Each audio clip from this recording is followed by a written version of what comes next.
Bismillahirrahmanirrahim. Assalamu alaikum wa rahmatullahi wa barakatuhu to all the my dear students and dear viewers. I hope that you all will be fine. As you know that in the previous class we have completed our unit number 10 and today we are going to discuss the exercise of unit number 3, that was the poem A Nation's Strength. So one thing you must have noticed in this poem is that there are rhyming words. Examples, I'm giving you examples. You can see that here it is written make and here it's the word sake. Make, sake, strong, long. So basically these are rhyming words. So now how you'll define rhyming words, or what you will say about the rhyming words. Similarity of sound at the end of words are lines of a poetry. यानी कि कोई भी lines लिखी गई हों poetry की, उनमें जो आखिर में अल्फाज होते हैं, ठीक है, आखिरी जो अल्फाज होते हैं उनकी बात कर रहा है कि उनके आखिरी वर्ड्स के जो अल्फाज होते हैं उनका सिमिलर होना राइमिंग वर्ड्स कहलाता है, या word that ends with a sound similar to that of another word, कि कोई ऐसा लफ्ज़ जो जिसे हम लोग पढ़ें तो आवाज़ उस जैसी ही आए, तो उसे हम लोग क्या बोलते हैं, राइमिंग वर्ड्स. एग्जांपल्स आपके सामने हैं मेक, सेक, स्ट्रॉन्ग, लॉन्ग, ठीक है. So these are called rhyming words. Now moving towards the exercise, and in the vocabulary let us see what the writer is trying to say us, what the writer is trying to ask. A. Rhyming words used in the poem. First of all, I have already defined and told you about rhyming words, that what are rhyming words. Now in the unit they are giving us few examples like cat, bat, pen, can. So you must have noticed this, that these two are rhyming words because they have almost same pronunciation. So rhyming words used in the poem, example make, sake, strong, long. These are the rhyming words used in the poem. You can see make, sake, strong, long, sleep, deep, fly, sky. All of these are rhyming words. So now what the writer is saying, that add two more rhyming words in each line. आपने क्या करना है, दो मज़ीद rhyming words add करने हैं हर एक लफ्ज़ के साथ, जैसा कि मैंने सामने मेंशन किए में लिखे हुए. फर्स्ट वन हमारे पास है गोल्ड, तो गोल्ड के साथ मिलता जुलता राइमिंग वर्ड क्या हो जाएगा, gold, sold, fold. Stand, hand, band. Dare, hair, fair, यानी कि फेयर का मतलब क्या होगा इस वाले का, किराया. FAIR, फेयर, अच्छा या बेहतर वाला भी आप लोग लिख सकते हैं. So deep, keep, cheap, sleep भी हो सकता है, ठीक है. Fly, sky, fry, dry. All of these are examples of the rhyming words. Basically just you will have to keep in your mind that they should have the same pronunciation at the end. So moving towards the next question, question number B. Rewrite the following sentences by capitalizing the letter where necessary one has been done. So now the exercise is that you have to capitalize the letter where necessary. So before starting this question, let us see what the writer is trying to say us. What the writer is saying, that do you remember capitalization, the start of a sentence. जब हम कोई sentence लिखते हैं, शुरू करते हैं, तो हमेशा जो वर्ड पहला आता है, फर्स्ट ऑफ ऑल जो हम लोग यूज़ करते हैं, पहला वर्ड जो लिखते हैं वो हमेशा क्या होता है, कैपिटल होता है. So in any sentence the first word is always capital. दूसरे नंबर पर कैपिटल क्या चीज़ होगी, the first person pronoun I. जब कभी आप आई लिखेंगे, it always starts with a capital letter, first person pronoun, ठीक है, यानी कि speaker. So it's always starts with a capital letter. You will write it capital. तीसरे नंबर पर people, places and nationalities. People, अगर किसी लोगों का नाम आ जाए, for example Ali, Ahmad, Usman, you will write them with the capital alphabet, capital alphabet. Next thing, places. अगर किसी जगह का नाम आ जाए, मानसहरा, कॉलेज दुराहा, रावलपिंडी, कराची, चिश्तियाबाद, हमशीरियाँ, हमेशा इनका पहला वर्ड क्या होना चाहिए, पहला अल्फ़ाबेट कैपिटल. एंड नेशनलिटीज़ और कौम, Pakistani, Indian, American, whatever these are, इनमें से जो भी आ जाए आप लोग ऑलवेज क्या करेंगे, कैपिटल अल्फ़ाबेट से स्टार्ट करेंगे। एंड डेज एंड मंथ्स, और किसी दिन का नाम लिखा जाए, Monday to Sunday, Monday Tuesday Wednesday up to Sunday, या मंथ्स का नाम लिखा जाए, यानी कि जनवरी फरवरी से लेकर दिसंबर तक किसी भी मंथ का नाम आ जाए तो क्या होगा, उसे भी कैपिटल अल्फ़ाबेट से स्टार्ट किया जाएगा। सो अब क्या बोल रहा है कि Rabia threw the ball over the fence.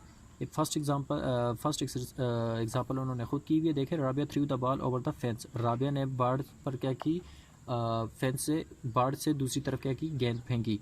Now Rabia is a proper noun, और प्रॉपर नाउन अगर ना भी हो तो फर्स्ट वर्ड हमारे पास क्या होता है हमेशा, फर्स्ट अल्फ़ाबेट हमेशा क्या होता है, कैपिटल होता है। सो राबिया का आर उन्होंने कैपिटल कर दिया, बाकी सारा सेम है। Rabia threw the ball over the fence. Next one, now take a pencil, you should have a pencil in your hand when we were solving this question.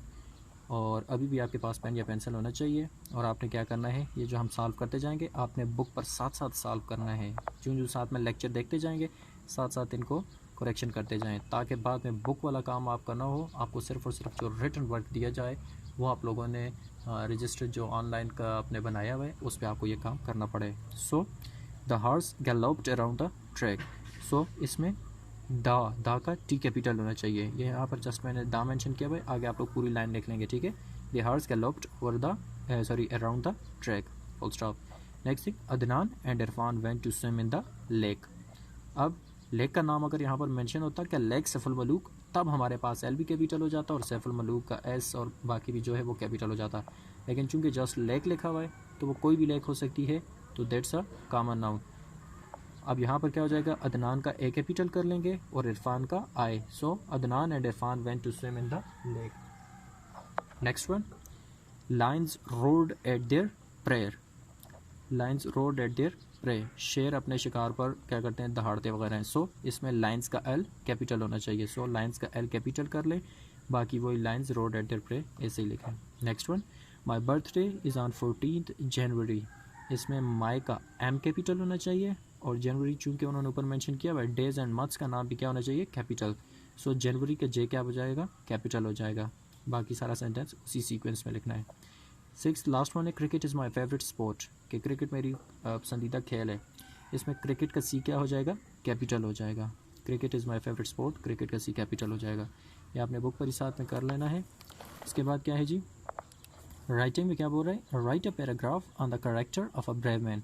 बहादुर इंसान के किरदार पर आपने क्या करना है, एक पैराग्राफ लिखना है। Use the following adjectives to describe the character. They have given us few adjectives. Now what you will have to do, you will have to use these adjectives in a paragraph. So these words are brave, truthful, honorable, hardworking, strong and great. So now the paragraph is, we have written that paragraph, that is brave man dear. Brave man dear, he is always truthful. Now it will be much easier for you to understand. As you can see that they have given us the first word brave.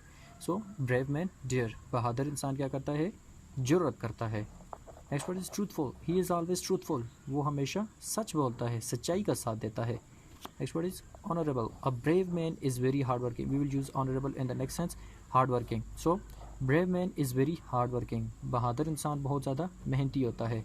Next word is strong and great, he makes his nation great and strong. Great and strong, वो अपनी कौम को क्या करता है, बहादुर और मजबूत बनाता है, आला और मजबूत बनाता है। And that word which was remaining, that was honourable. The brave man is an honourable person of his nation. बहादुर इंसान जो होता है वो अपनी कौम का क्या होता है, एक बहुत ही ऑनरेबल, काबिल इज़्ज़त शख्स होता है। अब आपने क्या करना है कि यही वाला जो पैराग्राफ है ये आप लोग यहाँ बुक पर भी मेंशन कर लें, ताकि जब कभी बुक आप ओपन करें तो आपके सामने ये मौजूद हो। और इसके अलावा आपने इसको एक्स्ट्रा पेज पर भी लिखना है, जिस तरह मैंने ये सेपरेट में करके लिखा हुआ है, आपने इसको अलग पेज पर भी vacation work, online classes work पे भी इसको मेंशन करना है, लिखना है इस काम को। After that open page number 39, here it is 39, page number 39 open करें। इसमें हमारे पास ये क्वेश्चन है जो कि आज के लेक्चर के हिसाब से थोड़ा इसकी मुनासबत से बन रहा है, और साथ ही जितना टाइम रहता है इसमें ये कवर हो जाएगा। इसमें वोकेबलरी में क्या बोल रहा है कि जी guide words and entry words in a dictionary, के डिक्शनरी हम सब यूज़ करते हैं, तो इनमें गाइड वर्ड्स आया कौन से होते हैं और एंट्री वर्ड्स कौन से होते हैं। फिर साथ में बता रहा है कि guide words are located at the top of the page. Guide words हमारे पास क्या होते हैं, हमेशा जो पेज सफ़ा डिक्शनरी को ओपन करेंगे उसके जो सबके टॉप पे होता है वो होते हैं। Guide words show the first word and the last word on the page. Guide words जो होते हैं वो उसी सफ़े के सबसे पहले और आखिरी लफ्ज़ को क्या करते हैं, बताते हैं कि पहला लफ्ज़ कौन सा होगा और आखिरी कौन सा होगा। The guide words on this page are penetrate and win. इस सफ़े पर जो गाइड वर्ड्स हैं उनमें पेनिट्रेट और विन है। फॉर एग्ज़ाम्पल ये आप लोग देख सकते हैं, ये इन्होंने जो एक डिक्शनरी का पेज फॉर एग्ज़ाम्पल इसमें से पिकअप किया हुआ है, तो इसमें आप लोग देख सकते हैं कि फ़र्स्ट वर्ड है पेनिट्रेट, तो ये ऊपर सबसे ऊपर करके लिखा हुआ है पेनिट्रेट, तो ये हमारे पास गाइड वर्ड्स है।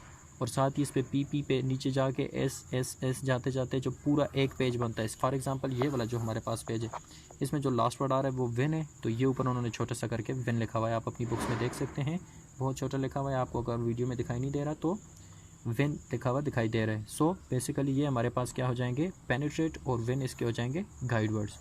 अब क्या बोल रहा है, each word defined in a dictionary is called entry word. अब आप जो वर्ड ढूंढ रहे हैं, चाहे वो प्रे है, चाहे वो प्रोबोसिक्स है, चाहे वो रियलाइज़ है, चाहे वो शाउट है, या जो भी है, ठीक है, जिस वर्ड को सर्च कर रहे हैं या हर एक जो वर्ड है उसे बोला जाता है एंट्री वर्ड। क्या बोला जाता है, जिस तरह उन्होंने मेंशन किया भाई, ये आप लोग देख सकते हैं दो वर्ड्स को कि ये हमारे पास क्या है, एंट्री वर्ड्स हैं। Entry words are in alphabetical order, और ये बात तो आप सबको जानते हैं, अच्छी तरह से आपको पता होगा कि डिक्शनरी में सारे वर्ड्स को क्या किया जाता है, अल्फ़ाबेटिकल ऑर्डर में लिखा जाता है। सो एक एग्ज़ाम्पल आपको मैं ये डिक्शनरी में सामने मेंशन करके बता देता हूँ और उसके बाद फिर अगली एग्ज़ाम्पल करेंगे। ये हमारे पास आप देख सकते हैं डिक्शनरी है, तो इस डिक्शनरी में अगर हम इसको ओपन करते हैं कोई भी पेज इसका, फॉर एग्ज़ाम्पल हमने डिक्शनरी का कोई भी पेज ओपन किया तो उसमें हमारे पास आ गया पेज नंबर 82, तो इसमें आप लोग ये देख सकते हैं सबसे पहला लफ्ज़ है बैंकरप्ट, और ये देखें सबसे ऊपर लिखा हुआ है बैंकरप्ट, और इसी पेज पे लास्ट जो वर्ड है वो है बेयरली, और ये ऊपर आप लोग देख सकते हैं ये लिखा हुआ है बेयरली, ठीक है, बैंकरप्ट और बेयरली, यानी कि ये वाला जो पेज है इसमें लफ्ज़ बैंकरप्ट से स्टार्ट होते हैं और बेयरली तक आते हैं, और वो सिंपल सा करके उन्होंने ये ऊपर मेंशन कर लिया बैंकरप्ट और barely. So basically these are guide words, इनको क्या बोलेंगे, गाइड वर्ड्स। और उसके बाद एंट्री वर्ड क्या है, फॉर एग्ज़ाम्पल मैं इनमें लफ्ज़ ढूंढ रहा था बैनर कौन सा है, तो मैंने ढूंढा कि हमारे पास ये आ गया बैनर, और बैनर ये है, ठीक है, तो ये हमारे पास क्या आ गया एंट्री वर्ड। या मैंने लफ्ज़ हमारे पास इसमें से कोई भी ढूंढ लिया बेयर, और ये बेयर है या bar whatever that is, we will bear फोट आ गया फॉर एग्ज़ाम्पल, ठीक है, नंगे पाँव। सो ये हमारे पास क्या आ गया, इसका एंट्री वर्ड आ गया है।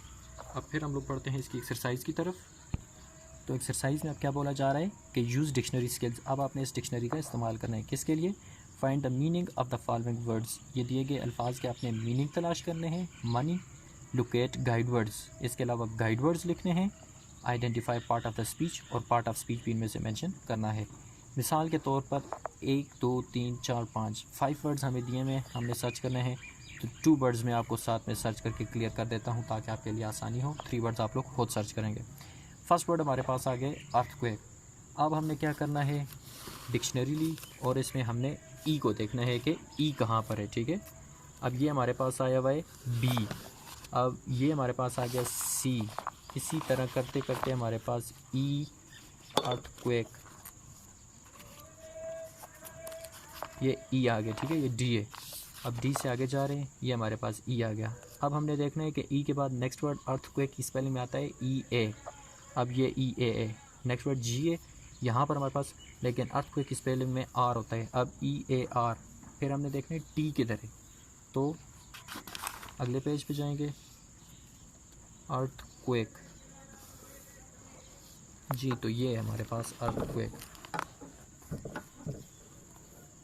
ये आपके सामने कर लो ज़रा वीडियो थोड़ा। सो अर्थक्वेक, इसके हमारे जो गाइड वर्ड्स हैं इनमें आता है अर्नेस्ट, ये ऊपर आप देख सकते हैं अर्नेस्ट, अर्नेस्ट गाइड वर्ड्स, और ईटिंग, यानी कि लास्ट वर्ड ईटिंग है, ये आप लोग देख सकते हैं ईटिंग लास्ट वर्ड है। सो अर्नेस्ट, ईटिंग, आप लोग लिखेंगे अर्थक्वेक और उसके आगे एरो डाल के लिख लेना है earnest and eating are guide words, ठीक है, earnest and eating are guide words, ये लिख दिया। उसके बाद नीचे वाली लाइन में आपने मेंशन करना है कि हम लफ्ज़ ढूंढ रहे थे अर्थक्वेक, तो अर्थक्वेक यहाँ पर इसकी ये साथ में प्रोनाउंसिएशन लिखी हुई है और आगे छोटा सा एन डाला हुआ है। ये मैंने आपको प्रीवियस लेक्चर में बता दिया था कि डिक्शनरी का यूज़ क्या होता है, इसमें उन्होंने एब्रीविएशंस यूज़ की हुई होती हैं। तो यहाँ पर उन्होंने एब्रीविएशन जो यूज़ की हुई है वो है एन, यानी कि N stands for noun. So basically earthquake is a noun. और आगे मीनिंग इसका क्या है, अ डिस्टर्बेंस और ट्रेम्बलिंग ऑफ अर्थ, यानी कि ट्रेमर, भूचाल या जलजला। सो बेसिकली ये अर्थक्वेक वाला जो है यहाँ से लेके यहाँ तक भूचाल जलजला तक जो भी आता है ये सारा आप लोग अपने पास नोट कर लेंगे। सो नेक्स्ट वर्ड अर्थक्वेक के बाद हम सर्च करते हैं कम्युनिटी। कम्युनिटी सी से स्टार्ट होता है, so we will take C. Community, community, communistic. The guide words of the word community are communistic and compassionately. Communistic and compassionately are the guide words, and the meaning of the word community is community. N stands for noun. So basically community is a noun and its English meaning will be that common possession or enjoyment the public or society, मुशारकत, राया, जमात, किसी इलाके की पूरी आबादी, बरादरी, फ़िरका, तबका, बस्ती, कोई सा एक मानी आपने लिख लिया। सो कम्युनिटी मेंशन किया, एरो ड्रा किया और आगे आपने क्या कर दिया, लिख दिया कि communistic and compassionately are the guide words. And आगे फिर दोबारा कम्युनिटी नीचे मेंशन करके आगे उसका लिख दिया एन, यानी कि नाउन हो गया और आगे उसका सिनोनिम। सो बेसिकली ये वाला क्वेश्चन आप इसी तरह अटैम्प्ट पूरा कर लेंगे। इसके बाद हम लोग आगे बढ़ते हैं जी क्वेश्चन नंबर बी, आज के लास्ट क्वेश्चन पे use a dictionary to identify the correct spelling of the following words. The first one has been, spellings आपको बोल रहा है कि मैंने पहली स्पेलिंग करेक्शन की हुई है, सर्कल किया हुआ है, नेक्स्ट स्पेलिंग आप लोगों ने देखनी है। First one is ceiling, CEILING, ceiling, CIELING, ACILING। So basically that's a sense कि सीलिंग की स्पेलिंग ये होती है। सो सीलिंग को क्या कर लिया, सर्कल कर लिया। Next word is electricity. So now you will have to use dictionary. अगर आप कंफर्म हो, आप श्योरिटी है कि कौन सी डिक्शनरी की इलेक्ट्रिसिटी की स्पेलिंग ठीक है, तो आप उसको क्या कर लेंगे, सर्कल कर लेंगे। सो electricity. Earthquake, next word is, that word is earthquake. You will have to underline that word or circle that word. And the last word is poem. अब poem की ये स्पेलिंग है, पियोम होती है या पोम होती है या पोएम होती है। सो जो भी स्पेलिंग है उसको आप लोगों ने क्या कर लेना है, सर्कल कर लेना है। So now at the last, today we have discussed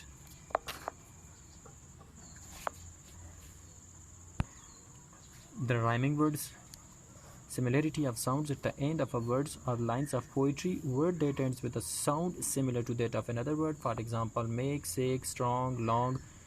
आगे कई एग्जांपल्स आप लोग देख सकते हैं, ठीक है। सो बेसिकली जिनकी प्रोनाउंसिएशन सेम हो, these are called rhyming words. So after that we have done the exercise of rhyming words. Next thing was they have given us few adjectives and we have to write a paragraph using these adjectives, and then we write this paragraph. After that the next question was the dictionary usage, कि dictionary में guide words और entry words कौन से होते हैं। then we discuss that part, and after that we just check spelling, that which of the spelling is correct in the given words. So now your homework में आपने ये करना है कि इस क्वेश्चन को आपने सिर्फ बुक पर ही हाईलाइट कर लेना है, जो ठीक स्पेलिंग है उसको सर्कल कर दिया, जैसे सीलिंग है, next word is electricity, earthquake, poem, इनको बुक पर सर्कल कर लेना है। उसके बाद ये जो क्वेश्चन है earthquake, community, rescue, predict and prevent, in words को दो मैंने आपको क्लियर कर दिए, तीन वर्ड्स आपने खुद डिक्शनरी में सर्च करके उनके गाइड वर्ड्स और एंट्री वर्ड्स वो करके इनके इंग्लिश मीनिंग भी लिखने हैं और पार्ट ऑफ स्पीच भी लिखना है। सो ये आपको कापी पर लिखना पड़ेगा, पेज पर या जिस पर आप लोग ये वाला करते हैं। और उसके अलावा ये वाला जो राइमिंग वर्ड्स वाला है ये भी आप बुक पर ही करें। ये जो राइमिंग वर्ड्स मैंने मेंशन किए हैं ये भी आपने बुक पर करना है। कैपिटलाइजेशन वाला पूरे का पूरा करना है, ये जिस तरह मैंने सिंपल में किया हुआ इस तरह आपने नहीं करना, पूरा सेंटेंस लिखना है वर्ड को कैपिटल करके, ये भी बुक पर करना है। और ये जो हमारे पास पैराग्राफ था इसको आपने नीट कापी जो ऑनलाइन रजिस्टर का वर्क है, ऑनलाइन जो काम जिस पर आप करते हैं जिस रजिस्टर पे वहाँ पर आपने ये करना है। सो बेसिकली आपको ये और जो नेक्स्ट क्वेश्चन आगे बताया है डिक्शनरी के यूजेज में, ये दो आपका रिटन होमवर्क है। सो अगर किसी को इस टॉपिक में कोई कन्फ्यूजन हो तो वो पूछ सकते हैं। Thanks and have a nice day.